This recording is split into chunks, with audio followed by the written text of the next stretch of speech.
जोहार नंदुरबार मधील माझ्या सर्व भावांना आणि बहिणांना माझा नमस्कार। मैं देव मोगरा माता की धरती को नमन करता हूं। मैं महान आदिवासी सेनानी राघोजी भांगरे को श्रद्धापूर्वक प्रणाम करता हूं।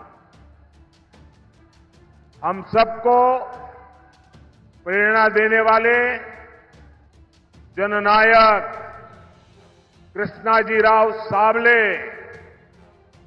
महात्मा ज्योतिबा फुले, सावित्रीबाई फुले, उनको भी आदरपूर्वक स्मरण करते हुए प्रणाम करता हूं।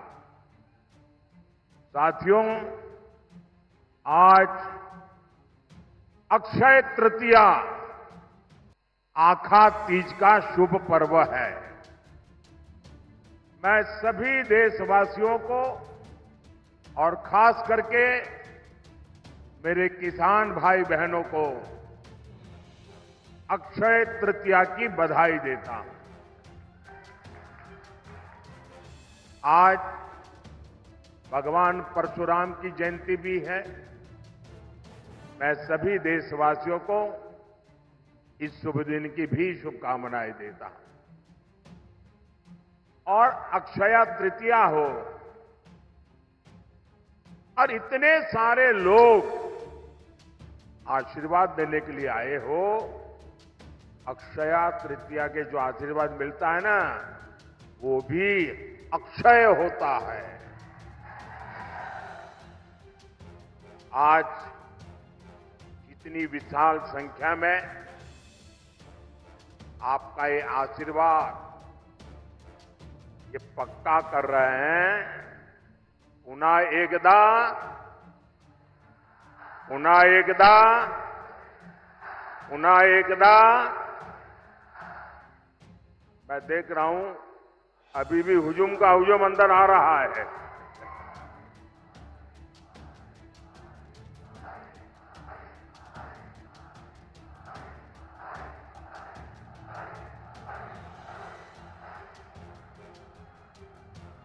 साथियों, यहां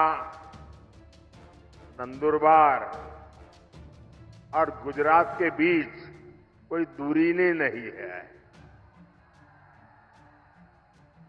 और पहले भी मेरा खूब यहां आना जाना होता था। और नंदुरबार आए और चौधरी की चाय न पिए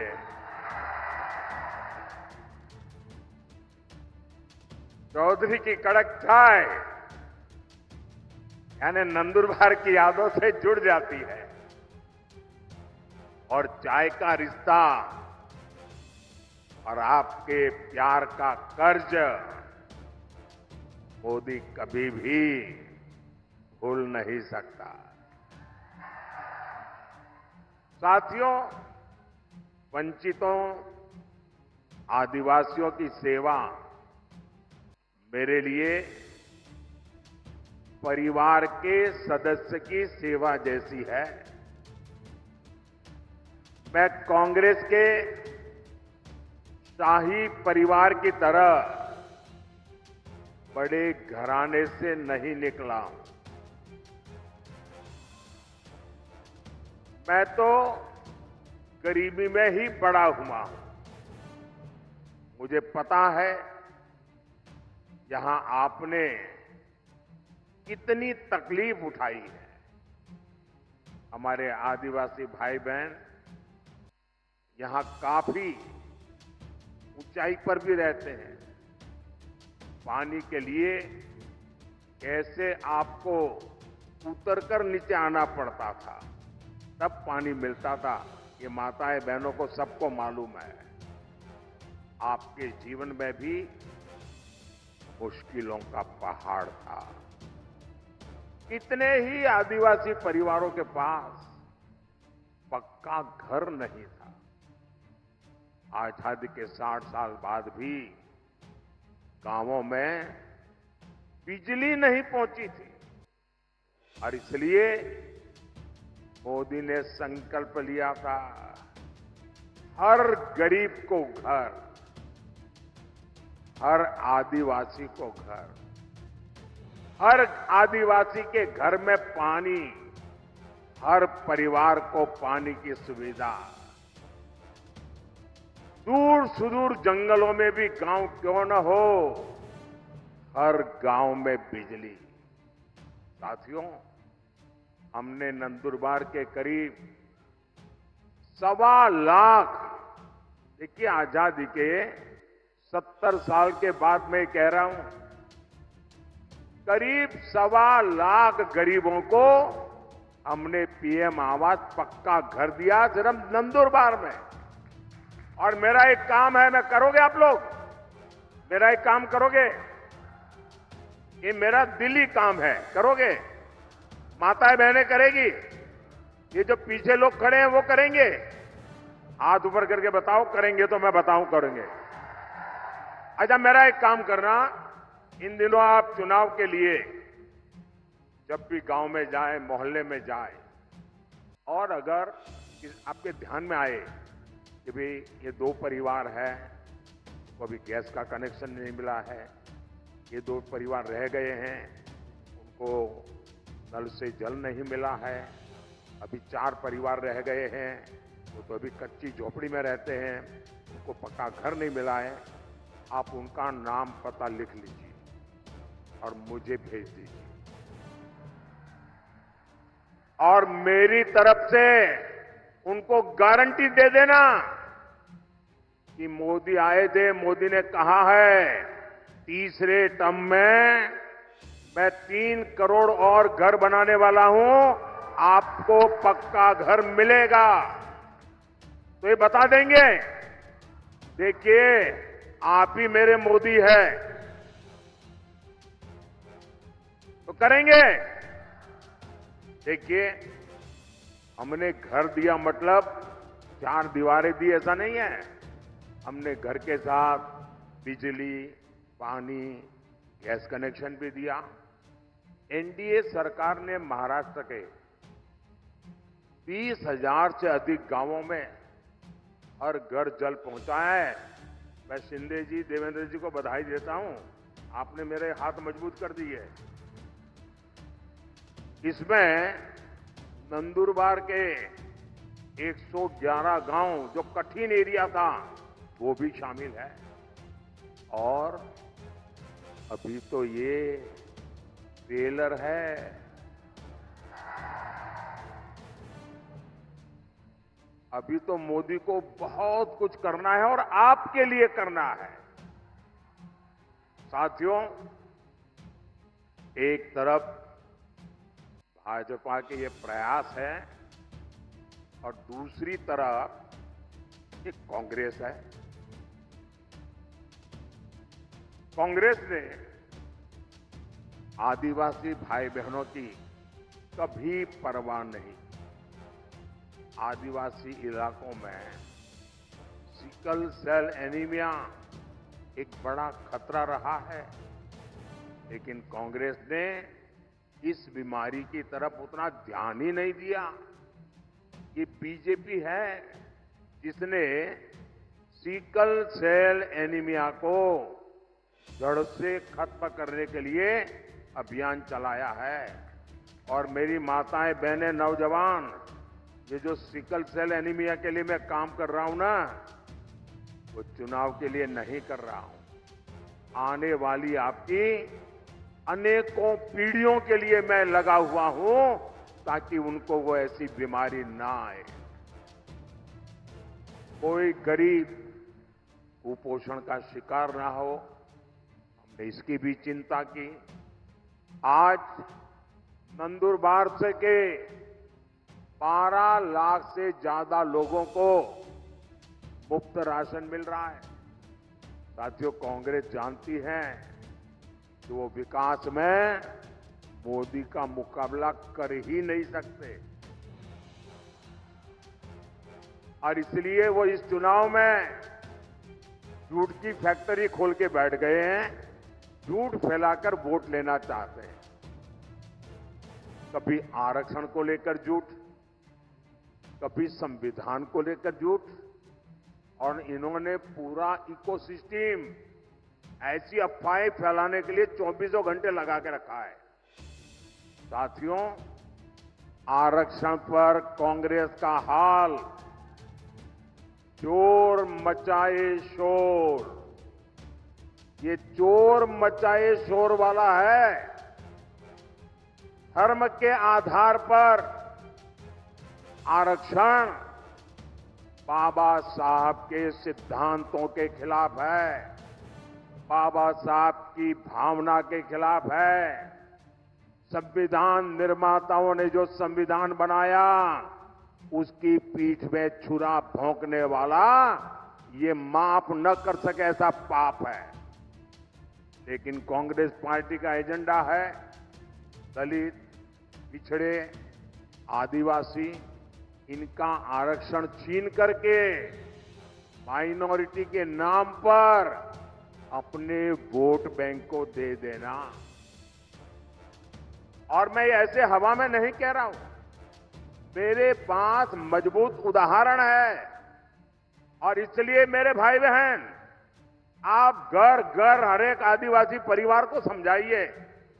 और मेरे आदिवासी समाज के पढ़े लिखे लोग हैं, उनको भी मैं करबद्ध प्रार्थना करता हूं कि आप समाज को जगाइए। ये कितना बड़ा संकट कांग्रेस वाले लेकर के आए हैं। अब उन्होंने क्या किया, कर्नाटका में धर्म के आधार पर आरक्षण देने की दिशा में बहुत बड़ा कदम उठाया।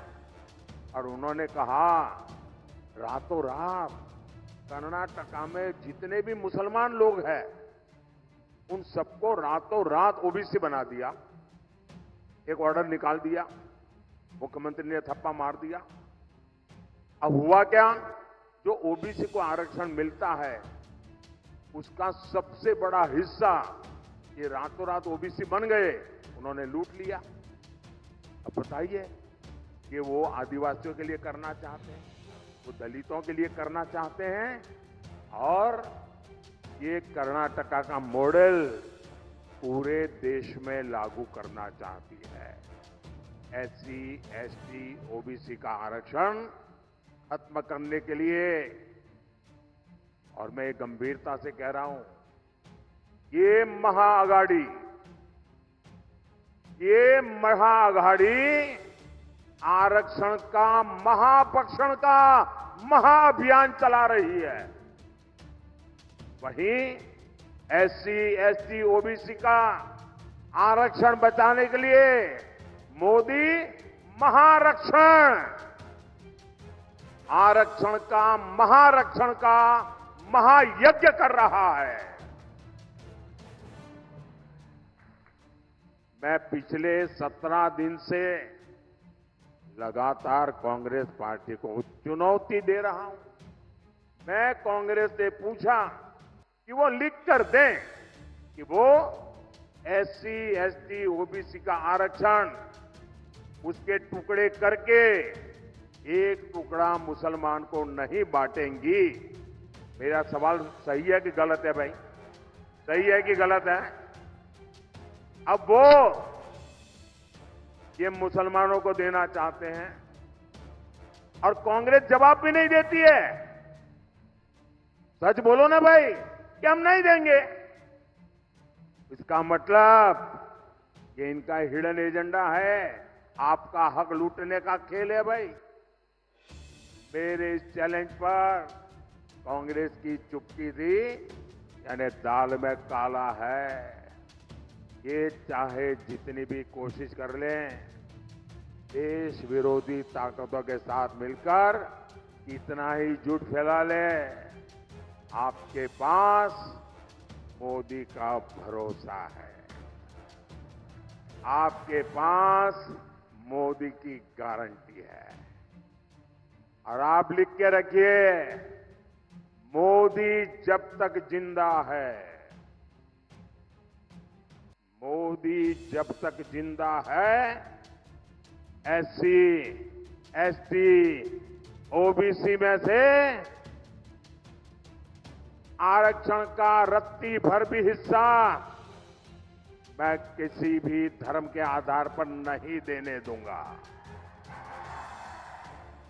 कोई उसको हाथ नहीं लगा सकता है। और देशवासी, मैं बड़े जिम्मेवारी के साथ कहना चाहता हूं और दायित्व के साथ कहना चाहता हूं, वंचित का जो अधिकार है, चाहे एससी हो, एसटी हो, ओबीसी हो, वंचित का जो अधिकार है, मोदी उसका चौकीदार है।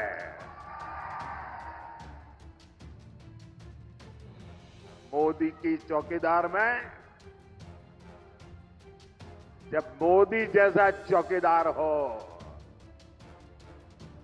किसने अपनी मां का दूध पिया है जो आपका हक छीन सकता है?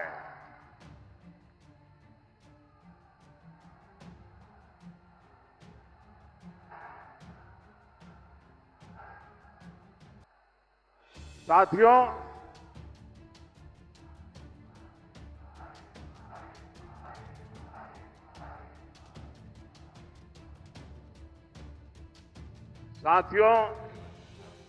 हम तो माता शबरी की पूजा करने वाले लोग हैं,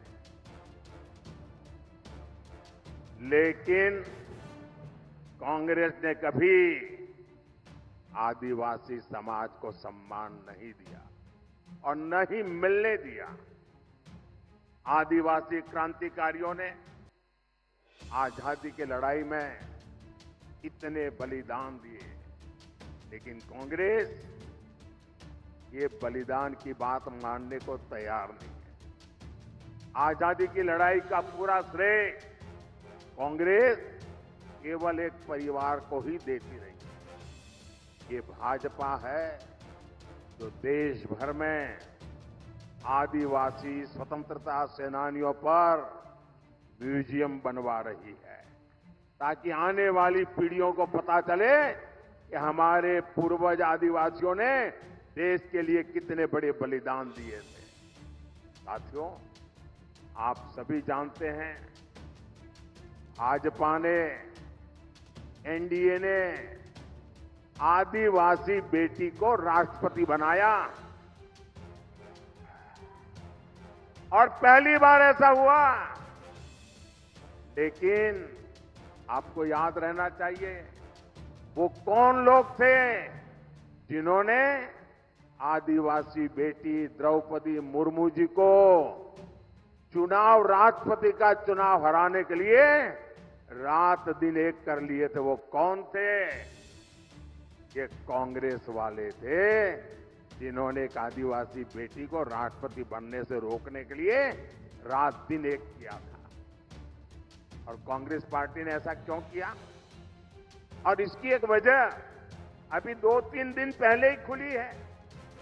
कांग्रेस के जो शाहजादे हैं ना, उनके गुरु अमेरिका में रहते हैं।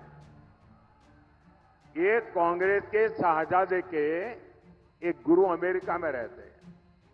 उन्होंने भारत के लोगों पर रंगभेदी टिप्पणी की है।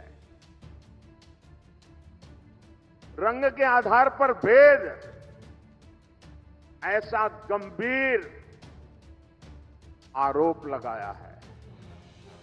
अरे जिनका रंग भगवान कृष्ण जैसा होता है, कांग्रेस उन्हें अफ्रीकन मानती है। और इसलिए द्रौपदी मुर्मू जी राष्ट्रपति बने, उन्हें ये मंजूर ही नहीं था। आप लोग बताइए, यहां जो भगवान कृष्ण के रंग वाले हैं, क्या वो सब अफ्रीकन है क्या? क्या ये अपमान है कि नहीं है? क्या आदिवासी समाज का अपमान, इसका बदला लेने के लिए ये रंगी की बातें कर रहे हो? साथियों, कांग्रेस पार्टी का एजेंडा इतना खतरनाक है कि शहजादे के गुरु ने इसका भी खुलासा किया है। ये शहजादे के गुरु ने अमेरिका से कहा है कि राम मंदिर का निर्माण और रामनवमी का उत्सव ये आइडिया ऑफ इंडिया के खिलाफ है, भारत के विचार के खिलाफ है। उन्होंने यहां तक कह दिया, मोदी मंदिर जाता है वो भी उनके पेट में चूहे दौड़ने लग जाते हैं। कांग्रेस मेरा मंदिर जाना भी भारत विरोधी है। बताइए भाई, क्या मंदिर जाना ये देशद्रोह है क्या? जरा आप बताइए, देशद्रोह है क्या? क्या ये भारत विरोधी काम है क्या? आप कल्पना कर सकते हैं? आप कांग्रेस की मानसिकता देखिए। ये राम के देश में राम मंदिर को देश विरोधी बता रहे हैं। ये तुष्टीकरण के लिए सरकारी इफ्तारी करने वाले लोग, ये आतंकवादियों की कब्रों को संवारने वाले लोग, ये हम सबके प्रभु राम और जिनका राम मंदिर जहां हम जाते हैं उस राम मंदिर जाने को देश विरोधी बता रहे हैं। मेरे भाई बहन, हम तो माता सबरी के पुजारी हैं। ये इंडी गठबंधन हमला ये मोदी पर नहीं, 140 करोड़ देशवासियों की आस्था पर है। ये हमला आप पर है, ये मेरे देश के आदिवासियों पर हमला है। कांग्रेस पार्टी देश से हिंदू आस्था को मिटाने का षड्यंत्र कर रही है। साथियों, प्रभु श्री राम जीवन के उच्चतम आदर्शों, महानतम गुणों और सुंदरतम मूल्यों के महासंगम है। भारत के अस्तित्व का आधार राम से है और भारत के भविष्य का प्रेरणा पुंज भी प्रभु श्री राम है।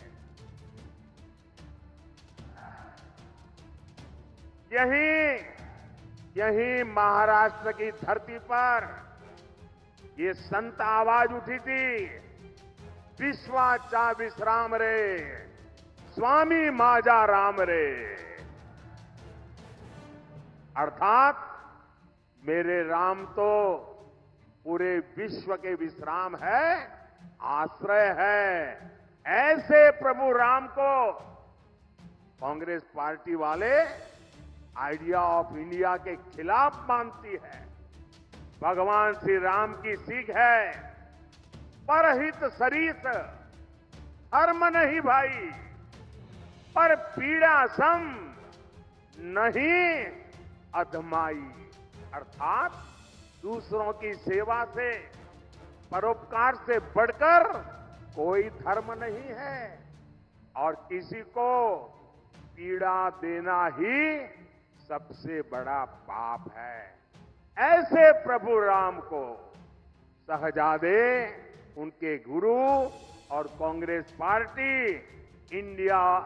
आइडिया ऑफ इंडिया के खिलाफ मानती है। हमारे राम कहते हैं, कोमल चित तिन्ह पर दाया, मन वच क्रम ममा भक्ति अमाया। अर्थात जो दीन दुखियों की पीड़ा को जानता है, महसूस करता है, वही मेरा भक्त है। ऐसे प्रभु राम को कांग्रेस आइडिया ऑफ इंडिया के खिलाफ मानती है और ये भगवान राम की ही शिक्षा है। धर्मो न दुसर, धर्मो न दुसर, सत्य समाना, आगम निगम पुराण बखाना, अर्थात सत्य से बढ़कर कोई धर्म नहीं है। ऐसे प्रभु राम को कांग्रेस आइडिया ऑफ इंडिया के खिलाफ मानती है। ये राम ही है, ये राम ही है जो सभी दुखियों को, वंचितों को गले लगाकर अपने पास बैठाते हैं। सहज सहज स्नेह विबस रघुराई, सहज स्नेह विबस रघुराई, पूछी कुशल निकट बैठाई। ऐसे प्रभु राम को कांग्रेस आइडिया ऑफ इंडिया के खिलाफ मानती है। हमारे राम जनजातीय समाज से कैसे मिलते हैं? हमारे राम जनजातीय समाज को मिलते हैं पूर्जन करी जो हारू घर आए, अर्थात राम आदिवासियों का, उनकी संस्कृति का सम्मान करते हैं, उनसे जोहार करके मिलते हैं। ऐसे प्रभु राम को कांग्रेस आइडिया ऑफ इंडिया के खिलाफ मानती है। हमारे प्रभु श्री राम ने हमें सिखाया है, और ये जो लोग देश छोड़ करके भाग गए हैं वो जरा कान खोल के सुन ले। हमारे प्रभु राम ने सिखाया है, अपि स्वर्णमयी लंका न में लक्ष्मण रोचते, जननी जन्म भूमिश्च स्वर्गादपि गरीयसी, अर्थात हमारी मातृभूमि स्वर्ग से भी बढ़कर है। यानी राष्ट्र प्रथम, नेशन फर्स्ट। ऐसे प्रभु राम को कांग्रेस आइडिया ऑफ इंडिया के खिलाफ मानती है। साथियों, ये लोग इतने अहंकार से भरे हुए हैं कि गरीब इनके लिए कोई मायने नहीं रखता। ये लोग सत्ता में रहते हैं तो गरीब को दुत्कारते हैं, उसे तरसा तरसा कर रखते हैं। आज एक गरीब का बेटा आपका सेवक बनकर के प्रधानमंत्री पद से ये जब काम कर रहा है तो एक गरीब विरोधी मानसिकता वाले, शाही परिवार की मानसिकता वाले इसे बर्दाश्त नहीं कर पा रहे हैं। और ये नकली शिवसेना वालों की गरीब से कितनी नफरत है, ये इन्होंने फिर बताया है कि नकली शिवसेना वाले मुझे जिंदा गाड़ने की बात कर रहे हैं। एक तरफ कांग्रेस है जो कहती है मोदी तेरी कब्र खुदेगी, और दूसरी तरफ ये नकली शिवसेना है जो मुझे जिंदा गाड़ने की बात करती है। और मुझे गाली देते हुए भी ये लोग तुष्टीकरण का पूरा ध्यान रखते हैं। मोदी की कब्र खुदेगी, मोदी को जिंदा गाड़ देंगे, और इसमें भी अपने वोट बैंक को पसंद आए वही गाली दागोगे क्या? साथियों, मुझे कई बार ये सोचकर दुख होता है कि बाला साहब ठाकरे को कितना दुख होता होगा। मैंने बाला साहब को निकट से देखा है, उनके मन को, दिल को छू करके मैंने देखा है। अब तो ये नकली शिवसेना वाले बम धमाके के दोषी को भी अपने साथ प्रचार में ले जाने लगे हैं। इसका मतलब हुआ कि बिहार में चारा चोरी में जेल भुगत रहे व्यक्ति को कंधे पे बिठा के घूम रहे हैं, महाराष्ट्र में बम धमाकों के दोषी को कंधे पर बिठा के घूम रहे हैं। जैसे पापियों को लेकर के जिनको चलना पड़ रहा है, इन लोगों के विषय में 50 बार सोचना पड़ेगा। इसलिए कोई बड़ी बात नहीं कि मुझे उनको जमीन में गाड़ने के सपने दिख रहे हैं। ये लोग जनता का साथ, जनता का विश्वास तो गवा चुके हैं। इनकी अपनी सियासी जमीन खिसक चुकी है। लेकिन ये भूल रहे हैं कि भारत की 140 करोड़ जनता, मेरे माताएं बहनें इतनी बड़ी तादाद में जो आई है ना, ये मेरी माताएं बहनें, यही मोदी की रक्षक है। ये मातृशक्ति मेरा रक्षा कवच है। मुझ पर मातृशक्ति का इतना आशीर्वाद है कि ये लोग चाहकर भी मोदी को जीते जी भी और मरने के बाद भी जमीन में नहीं गाड़ पाएंगे।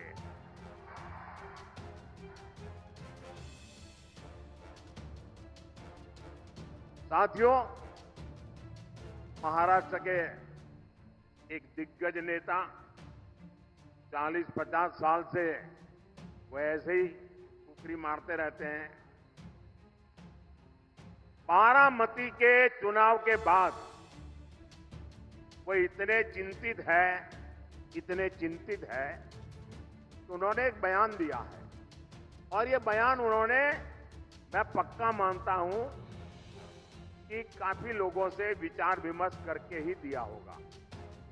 वो इतने हताश और निराश हो गए हैं कि उनको लगता है कि अगर 4 जून के बाद सार्वजनिक जीवन में, राजनीतिक जीवन में अगर टिक के रहना है तो छोटे छोटे राजनीतिक दलों को कांग्रेस में मर्ज हो जाना चाहिए। इसका मतलब ये जो नकली एनसीपी है और ये नकली शिवसेना है, उन्होंने कांग्रेस में मर्जर करने का मन बना लिया है। अब आपको मैं बताता हूं, जब 4 जून के बाद कांग्रेस में जाकर के मरने के बजाय अरे सीना तान करके हमारे अजीत दादा के साथ और शिंदे जी के साथ आओ, बड़े शान से सपने पूरे हो जाए। भाइयों बहनों, 13 मई को कांग्रेस और इंडी अघाड़ी को आपका वोट ही जवाब देगा। नंदुरबार से हमारी बेटी हिना गावित जी